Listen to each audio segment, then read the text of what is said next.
Nandun dad sa gilid ng kitchen. Ay, ng stove. There's a freaking snake. Akin na daw, be. Akin na yun. Oh, Kunin mo yun. nagtindog pala ulo niya.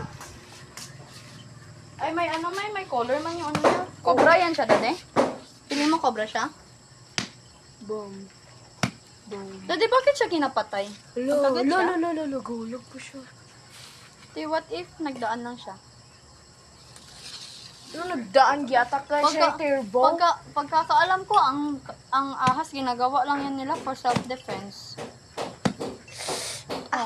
Mas unahin mo pa nga ikaw makagat. Hindi, Di ba? oh, Kung ikaw ang makagat, mapatay ka. Grabe ba? Watak ang ulo. Unahan mo pa. hello, iba? Ay, cobra gid siya. Nantawa ang prints. Hello, oo. Patay naman gapon. So ang ahas, pinapatay yan. Kupra. Hindi mo na Gagawin. Oh, that's really big. Big yung kaayo. Kanina nagtindog ulo niya mo. Dira sa ako, no?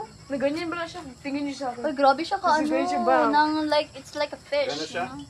Nagtindog ulo Tayo niya. siya, ibig sabihin, nag-ano na to siya side, Like, nagkanto ka sa iyang territory, then mag-bite dito siya.